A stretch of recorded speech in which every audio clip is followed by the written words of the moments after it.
Dadabhai Naoroji declared as early as 1881 that the British rule was everlasting, increasing and every day increasing foreign invasion that was utterly through gradually destroying the country. अभी क्या है ना, दादा भाई नारोजी ने 1881 में ये बोल दिया था कि अंग्रेज़ यहाँ से लंबे समय तक जाने वाले हैं नहीं और ये यहाँ पे ऐसे ही हमारे देश को बर्बाद करते रहेंगे. The nationalists criticized the official economic policy for bringing about the ruins of India's traditional handicraft industries and for obstructing the development of modern industry.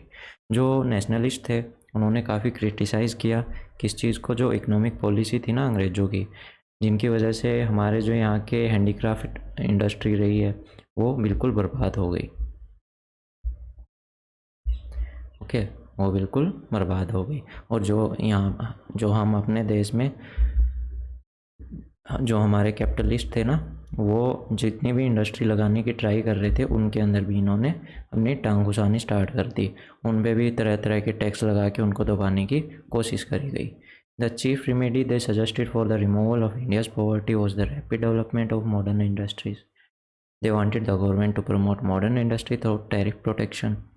तो जो ये भारत की अगर गरीबी मिटानी है तो जितने भी नेशनलिस्ट थे, जो भी फ्रीडम फाइटर्स थे, उन्होंने क्या सजेस्ट किया ना कि देश के अंदर ज़्यादा से ज़्यादा मॉडर्न इंडस्ट्रीज़ का डेवलपमेंट हो, इंडस्ट्रीज़ यहाँ पे लगाई जाए और गवर्नमेंट उनको कैसे प्रोटेक्ट करे, जो बाहर की कंपनियाँ हैं उन पे टैक्स लगा के, ताकि हम अच्छे से फल फूल सके, हमारी ग्रोथ अच्छे से हो सके.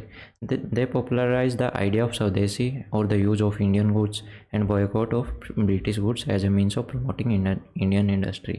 For example, students in Pune and town of Maharashtra publicly burned foreign clothes in 1896 as a part of larger स्वदेशी campaign. क्या था ना, उन्होंने स्वदेशी का जो भारत की जो चीज़ें थी उनको यूज़ करने पे ज़्यादा बढ़ावा दिया. ठीक है, तो स्वदेशी को ज़्यादा पॉपुलराइज़ किया गया. इस वजह से जो इंडियंस थे वो अंग्रेज़ों के सामान को बाइकआउट करने लगे और हमारे देश की बनी चीज़ों को ज़्यादा ख़रीदने लगे. और पूना और जो महाराष्ट्र के स्टूडेंट्स थे वहाँ पे, उन्होंने जो अंग्रेज़ों की जो कंपनियों के जितने भी कपड़े वहाँ से बन के आते थे उनको लार्ज पार्ट में जलाना स्टार्ट कर दिया. ठीक है, ताकि स्वदेशी कैंपेन को और बढ़ावा मिले. Nationalist complaint that India's wealth was being drain to England and demanded that this drain should be stop. तो इसमें क्या कहा गया ना, इंडिया की जो वेल्थ है, जो संपत्ति है, वो इंग्लैंड में जा रही है, वहाँ पे इनको भेजा जा रहा है और इसलिए उन्होंने डिमांड किया कि इसको तुरंत ही रोका जाए. कॉन्स्टिट्यूशनल रिफॉर्म, जो वहाँ का उस टाइम का जो भी संविधान था उसके अंदर क्या रिफॉर्म करनी चाहिए उसके बारे में. From the beginning, the early nationalists believed that India should eventually move towards democratic self government.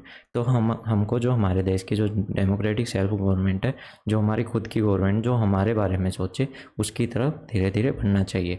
But they did not ask the immediate fulfilment of their गोल. तो वो ये नहीं चाहते थे कि हमें आज ही आप सारी हमारी डिमांड्स पूरी कर दो, इसलिए वो धीरे धीरे स्टेप्स लेके आगे बढ़ते जा रहे थे. 1885 से 1892 के बीच में उन्होंने डिमांड किया कि लेजिस्लेटिव जो काउंसिल है उसमें थोड़े से रिफॉर्म लाए जाए और उसको बढ़ाया जाए.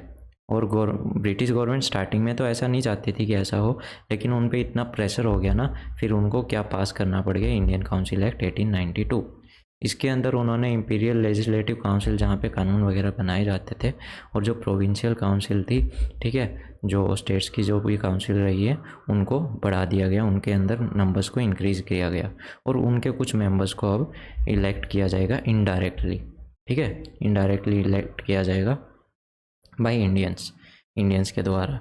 और लेकिन जो ऑफिशियल मेजॉरिटी है वो रिमेन रहेगी. मतलब कि अगर ये जो इलेक्टेड मेंबर्स है, अगर ये कुछ डिसाइड भी करेंगे ना एकजुट होके, तब भी इनकी नहीं चलेगी, क्योंकि ऑफिशियल मेजॉरिटी अंग्रेज़ों के पास ही थी. तो एक तरह से देखा जाए तो जो एक्ट ऑफ 1892 थी ना, इंडियन काउंसिल एक्ट ऑफ 1892, ये सिर्फ एक छलावा थी, इससे कुछ नहीं होने का था. They demanded larger share of Indians in the Indian Council as a wider power for them. In a particular, they demanded India control over public bus. तो वो चाहते थे कि इंडियंस का ज़्यादा रोल रहे, ज़्यादा नंबर रहे इंडियन काउंसिल में, ताकि उनके पास ज़्यादा पावर आए। और जो बस है, पब्लिक बस है, मतलब जो भी जहाँ से भी इंडिया के अंदर इंडियन स्टेट्स में, इंडियन कंट्री पे जो भी पैसा खर्च हो, जो भी बजट है, उसकी डिमांड इंडियन कर सके और उसको अपने कंट्रोल में ले सके। By the beginning of 20th century, the nationalist leader advanced further and put forward the claim for Swarajya or self-government within the British Empire on the model of self-governing colonies like Australia and Canada. जो 20वीं सदी की शुरुआत से ही जो national leaders हैं, उन्होंने अपनी जो नेशनल मूवमेंट है उसको और तेज़ कर दिया, काफ़ी एडवांस कर दिया। अब वो क्या क्लेम करने लग गए ना कि हमको सेल्फ गवर्नमेंट चाहिए, स्वराज चाहिए, हमारी गवर्नमेंट चाहिए, ठीक है। और किस तर्ज पे चाहिए, जैसे कि गवर्नमेंट कहाँ पे बनी हुई है, ऑस्ट्रेलिया और कनाडा के अंदर, जहाँ पे वो अपनी गवर्नमेंट चलाते हैं कोई रोक टोक के बिना। तो ऐसे हमको भी चाहिए। और इस डिमांड को कहाँ पे उठाया गया, कांग्रेस के सेशन में। किसके द्वारा, गोखले के द्वारा। कब, 1905 में। और उस टाइम पे, और उसके बाद दादा भाई नौरोजी के द्वारा सेल्फ गवर्नमेंट का डिमांड उठाएगी। कब, 1906 के सेशन के अंदर। एडमिनिस्ट्रेशन और अदर रिफॉर्म, जो भी वो उस टाइम की नीतियाँ थी और उनके अंदर क्या बदलाव किए गए उसके बारे में। The most important administrative reform they desire was the Indianisation of higher grades of administrative services. They put forward this demand on economic, political and moral grounds. और वो चाहते थे ना, पहले क्या था, जो जितनी भी बड़ी बड़ी पोस्ट थी वहाँ पे इंडियंस को अलाउ नहीं था, ठीक है। 500 पाउंड से ज़्यादा की सैलरी वाली जितनी भी जॉब थी वहाँ पे इंडियंस को अलाउ नहीं था कि वो जॉब कर सके। अब ये चाहते थे कि हर एक जॉब के ऊपर इंडियंस हो, उनको अलाउ किया जाए, ताकि वो देश की इकोनॉमिक और पॉलिटिकल जो भी सिचुएशन है उनको सुधार सके। Economically European monopoly was the higher. देखो यहाँ पे क्या कहा गया है ना, जो यूरोपियन थे उनका वर्चस्व रहा है, उनकी मोनोपोली रही है हायर सर्विसेज में, क्योंकि इंडियंस को अलाउ ही नहीं किया जाता था। और उस वजह से क्या नुकसान होता था, एक तो उनको ज़्यादा सैलरी प्रोवाइड की जाती थी, और इस वजह से जो इंडियन एडमिनिस्ट्रेशन है वो काफ़ी कॉस्टली होता है, मतलब ज़रूरत से ज़्यादा उनको सैलरी दी जाती थी। इंडियंस जहाँ की है सेम क्वालिफिकेशन पे, मतलब यूरोपियन जो ब्रिटिशर्स थे, सेम क्वालिफिकेशन इंडियंस की भी होती थी, लेकिन उनको कम छोटी जॉब्स पे रखा जाता था और कम सैलरी पे। यूरोपियंस सबसे ज़्यादा क्या करते थे, जो भी सैलरी थी वो इंडिया से बाहर भेजते थे अपने देश में, और वहाँ पे इंडिया के बजट से ही वहाँ पे पेंशन लेते थे। This added to the drain of wealth from India. तो इस वजह से क्या था ना कि इंडिया की जो वेल्थ थी, संपत्ति थी, वो ख़त्म होती जा रही थी। और पॉलिटिकली जो नेशनलिस्ट है वो चाहते थे कि इंडियंस को अलाउ किया जाए किसमें, एडमिनिस्ट्रेशन में, ताकि वो इंडियंस की नीड के अनुसार देश को चला सके। The nationalisation demand for separation of judicial from executive power so that the people might get some protection from arbitrary act of police and bureaucracy. अब वो क्या चाहते थे ना, जो जुडिशियल थी, जो जजेस वगैरह थे, जो कोर्ट थे, उनको एग्जीक्यूटिव पावर से अलग किया जाए, ताकि उन पे किसी भी प्रकार की अलग से, मतलब मनचाहा कोई भी एक्ट बना के थोप दिया जाता था अपनी मनमर्जी से। और पुलिस वाले और जितने भी ब्यूरोक्रेट्स थे, सिविल सर्वेंट थे, वो लोगों का ज़्यादा परेशान ना करे और उन लोगों को उनसे थोड़ी सी प्रोटेक्शन मिले। मतलब कि होता क्या था ना, ये बनाए गए थे लोगों के प्रोटेक्ट करने के लिए। अब इनसे बचने के लिए जुडिशियल को एग्जीक्यूटिव पावर से सेपरेट करने की डिमांड हुई। डिफेंस फॉर सिविल राइट्स के लिए जो भी डिफेंसिव मोड्स थे, मतलब जो उनकी सोच थी कि भाई कैसे क्या होना चाहिए, जो डिमांड्स थी उनके बारे में पढ़ते हैं। From the beginning political conscious Indians have been powerfully attracted not only to the democracy but also to the modern civil rights, namely freedom of speech, press, thoughts, association. They put up a strong defense of these civil rights whenever the government tried to curtail them. अब यहाँ पे क्या कहा गया ना, starting से ही जो Indians थे, पढ़े लिखे थे, वो क्या चाहते थे कि हमको फ्रीडम ऑफ स्पीच चाहिए, बोलने का अधिकार चाहिए, प्रेस का अधिकार चाहिए, कि हम अपनी मर्ज़ी से कुछ भी छाप सकें। हमको गवर्नमेंट की पॉलिसी की निंदा करने की भी पावर होनी चाहिए। अगर कोई गलत करेगा और उसको बताना बिल्कुल चाहिए, इसमें कुछ गलत नहीं होता। लेकिन गवर्नमेंट ऐसा नहीं चाहती थी।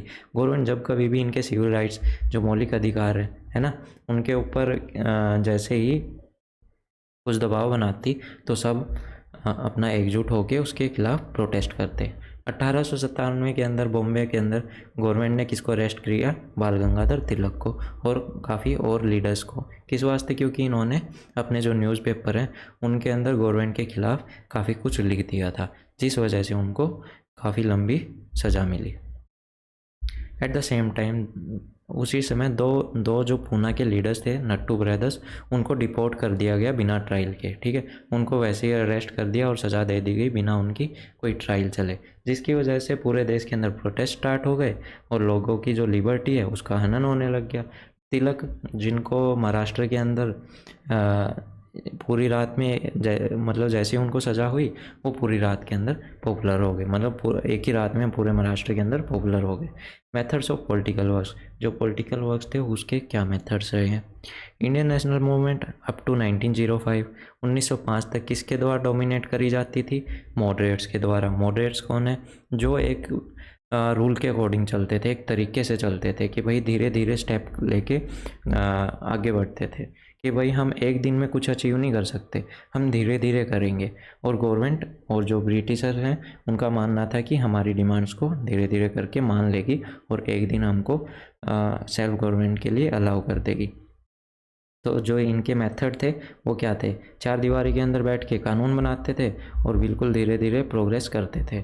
दे believe that if public opinion was created, organise, popular demand presented to the authority through petition, meeting, resolution, speeches, तो अथॉरिटी उनकी डिमांड्स को मान लेगी। ये क्या कह रहे हैं ना कि अगर जो लोगों की डिमांड्स है ना, उन डिमांड को हम गवर्नमेंट के पास पहुंचाए, किसके थ्रू? मीटिंग्स के थ्रू, और पिटीशन डाले, लेटर्स डाले, रिजोल्यूशन भेजे, स्पीचेस दें। ठीक है, तो गवर्नमेंट शायद हमारी बात को मान लेगी।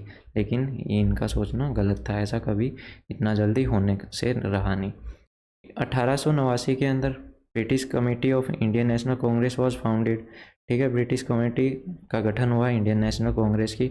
1890 के अंदर इस कमेटी ने एक जनरल स्टार्ट कर दी। ठीक है, एक किताब स्टार्ट कर दी जिसका नाम था, नॉवल स्टार्ट कर दी, उसका नाम था इंडिया। दादा भाई नौरोजी ने अपना सबसे ज़्यादा पार्ट कहाँ पे स्पेंड किया? अपनी इनकम और अपनी लाइफ का मेजर पार्ट इंग्लैंड के अंदर, ताकि वहाँ के जो इंडियंस हैं उनके अंदर जो सेल्फ गवर्नमेंट है या इंडिया की जो फ्रीडम है उसको पॉपुलराइज कर सके। रोल ऑफ मासेस, लोगों का क्या रोल रहा? The basic weakness of early national movement lay in its narrow social base, it did not yet penetrate down to the masses, in fact leaders lack political faith in masses.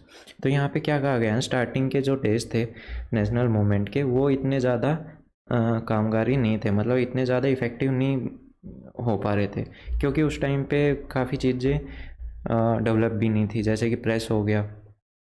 ठीक है, industries भी इतनी नहीं फैल रही थी, बस स्टार्टिंग फेज़ था हर तरह से, और लोगों का पॉलिटिकल लीडर्स में फेथ नहीं था और लीडर्स का लोगों के अंदर इतना फेथ नहीं था कि भाई ये साथ दे भी पाएंगे या नहीं। काफ़ी डिवीज़न थी कंट्री के अंदर। ठीक है, और सब एक दूसरे पे इतना निर्भर थे नहीं, इस वजह से।